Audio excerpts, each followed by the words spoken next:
Guys, अगर आप राजस्थान की राजधानी जयपुर गए हैं तो आप लोगों ने हवा महल तो जरूर देखा होगा, लेकिन हवा महल के बारे में एक फैक्ट शायद आप नहीं जानते।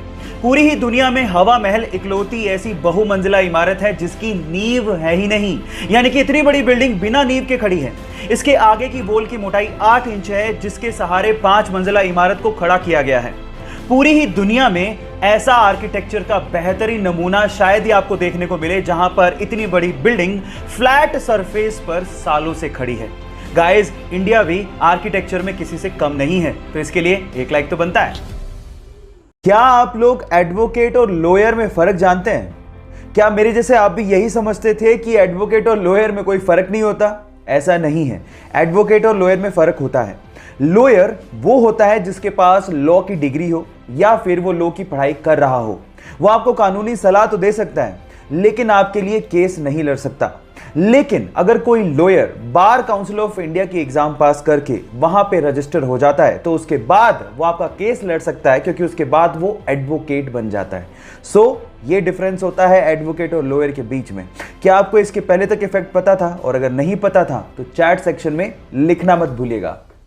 आईपीएल पहली बार उस समय चर्चा में आ गया था जब हरभजन सिंह ने एक मैच के दौरान श्रीशांत को थप्पड़ जड़ दिया था।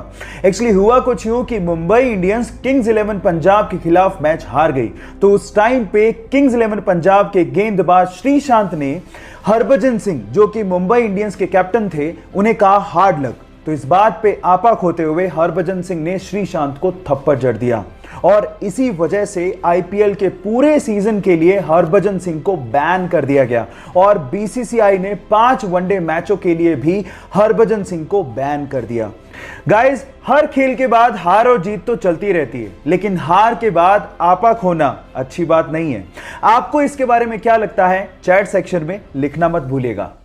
गाइस, मान लो आप किसी वजह से अपनी कार में फंस जाओ और आपके सेंटर लॉकिंग सिस्टम की वजह से सारे कार के दरवाजे ऑटोमेटिकली लॉक हो जाएं और वो खुल नहीं रहे हो, तो उस सिचुएशन में आप लोग कार से बाहर कैसे निकलोगे? डोंट वरी, इसका भी एक हैक है, मैं आपको बताता हूं। उसके लिए आपको अपनी सीट के पीछे लगे डिटैचेबल हेड रेस्ट को पहले निकालना है और उसके बाद उसकी एक टांग को किसी एक विंडो के कॉर्नर पे लगाना है इस तरह से, और उसके बाद उसको धक्का देना है, जिसके बाद वो जो विंडो है वो क्रैक हो जाएगा और उसके बाद आप उससे बाहर निकल सकते हो।